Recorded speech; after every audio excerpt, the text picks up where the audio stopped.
From ground? Wow! Wow. Naka-transparent. Sabi ko, ito yung helipad. Napaka-strict talaga dito yung terminal Tibuli South, Cotabato.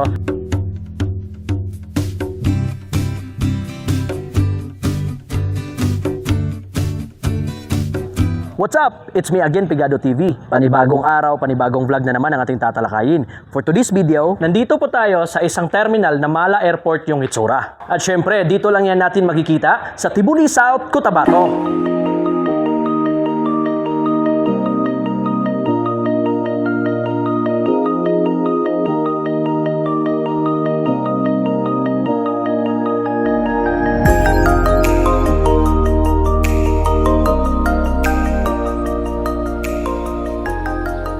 So mga kapigado, dito po tayo sa Tibuli South, Cotabato, kung saan bagong-bago at Mala Airport yung hitsura mga kapigado. This is the first terminal po ng South Cotabato na ganito po kaganda. Samahan nyo ako, napasukin natin at titingnan natin kung gaano nga ba kaganda itong terminal ng Tibuli South, Cotabato. Tara!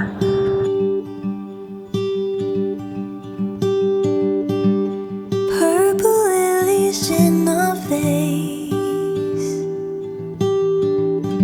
You always have the perfect way. Pagpasok natin dito sa kanilang terminal, nandito po yung presensya ng PNP at saka CEC o Civil Security Unit ng Tibuli South, Cotabato. Sir, good morning. Ma'am, good morning. Paka-strict talaga dito yung terminal Tibuli South, Cotabato.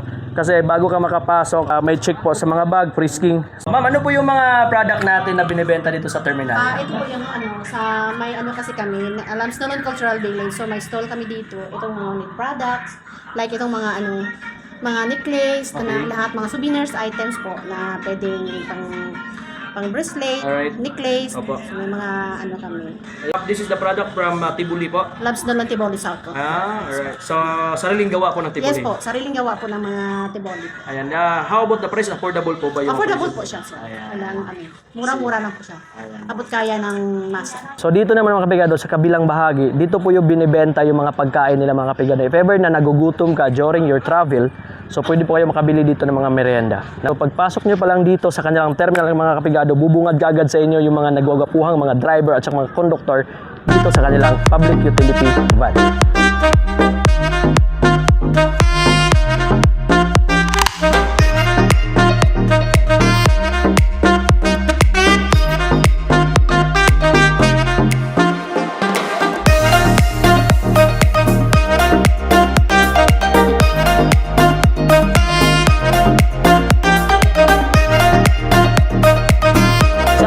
Biyahe natin, sir.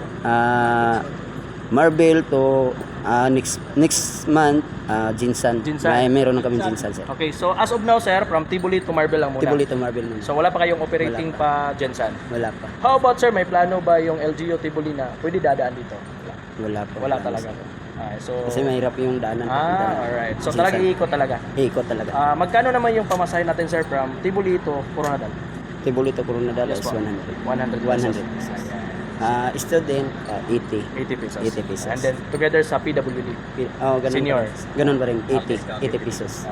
80% discount. Sige, sir. Salamat, sir, ha? Okay. So, mga kapigado, as of now, nag-ooperate pa po yung public terminal po ng Tibuli. The new public terminal ng Tibuli is from Tibuli to Coronadal po. By this coming next month daw po is mag-ooperate din po sila via General Santos City from Tibuli. It's summer, summer, smell the perfume in the air.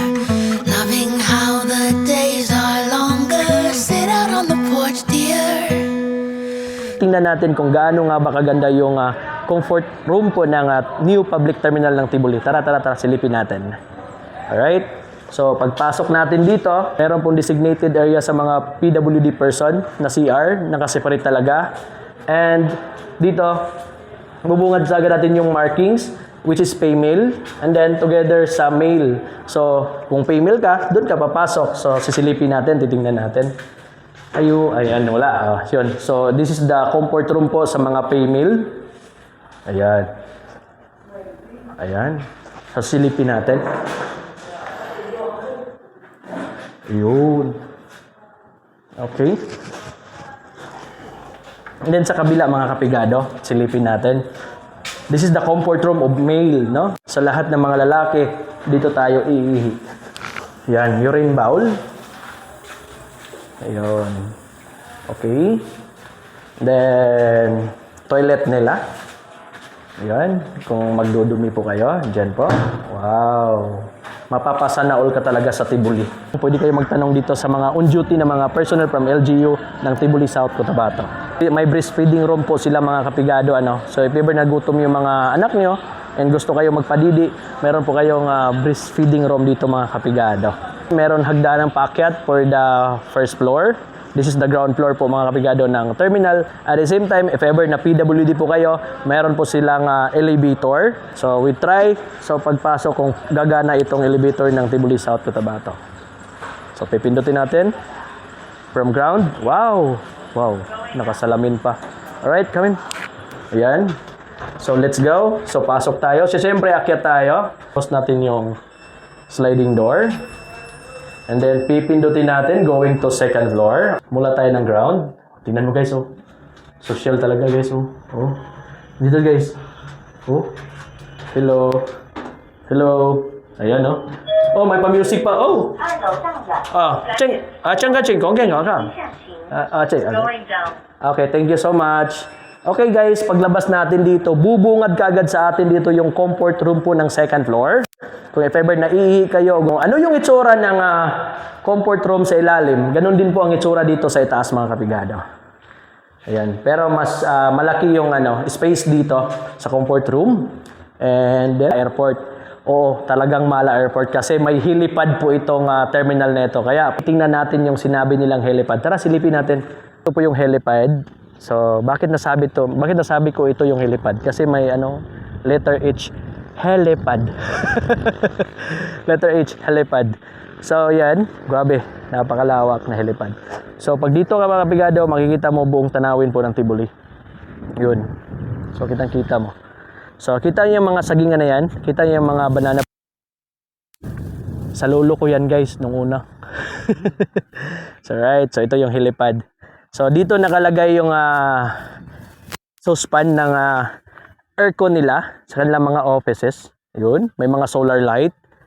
Kailangan talagang may helicopter yung mayor dito sa Tibuli kasi yung mga area or barangay ng Tibuli malayo po, no? So, kailangan talaga gagamitan talaga ng himpapawid na sasakyan kasi hindi po accessible ng mga sasakyang panglupa. So, kailangan talaga gagamitan ng sasakyang panghimpapawid.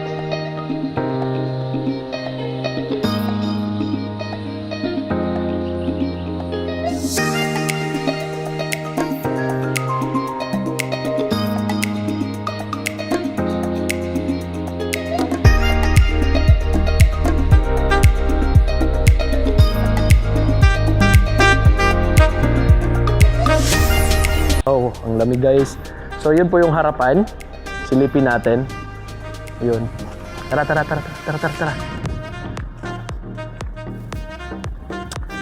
So, dito, pag nandito tayo sa taas, makikita natin yung plantation po ng banana or saging.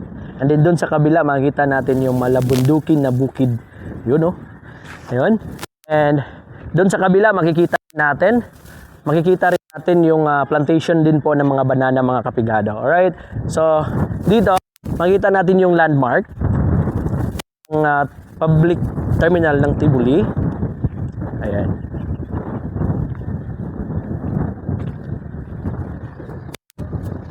Wow. Kita mo dito guys. Tingnan nyo guys. So, pag makita nyo, bubungad agad doon sa inyo yung National Highway po na konektado from Surala, Tibuli to Jensan mga kapigado. At mga kapigado, para po sa siguradong pangkaligtasan po, ayan, meron po silang, syempre, protected po sila ng CCTV. Ayan. Ini crime incident, pwede po natin makita dito sa kanilang CCTV. Ayan mga kapigado, kung gusto nyo makita yung mga finances and budget dito po sa terminal ng Tibuli South, Cotabato, nandito po. So, right? Ayan. So, dito natin makikita yung full disclosure of local finances and budget po. Kung magkano po yung budget na pagpatayo. Kasi I think, based in my research, almost 120 million po ang pinalabas na budget ng terminal na ito. Sinimulan po ito, nagpapagawa last June 1, 2021. And natapos last 2023. At this year, 2024, binuksan na po para sa publiko. So kung gusto niyo titingnan, nandito po lahat. Yan na. So, nandito po yung bid items. Ayan. Annual Procurement Plan 2024. Supplemental Procurement Plan first quarter 2024. Abstract bid first quarter. Ayan, lahat ng requirements o lahat ng about budget na papilis andito po sa kanilang full disclosure, local finance and budget na bulletin board. Alright? Tapos mong bumaba sa sinasakyan mo ng mga van or mga iba't ibang sasakyan dito sa public terminal ng Tibuli South, Cotabato, dito yung labasan talaga ng mga kapigado, kung saan dito naman yung naghihintay yung mga local transport. Andito po yung mga tricycle, kung magpahatid ng mga sa inyong barangay mga kapigado. Alright? So dito yung passenger exit nila. And doon din yung vehicle exit nila sa kabila. Ngayon, nakita na natin ang Tibuli Public Terminal. So kung gaano kaganda, kung gaano kalinis. This is my video for today. This brought to you by Pigado TV.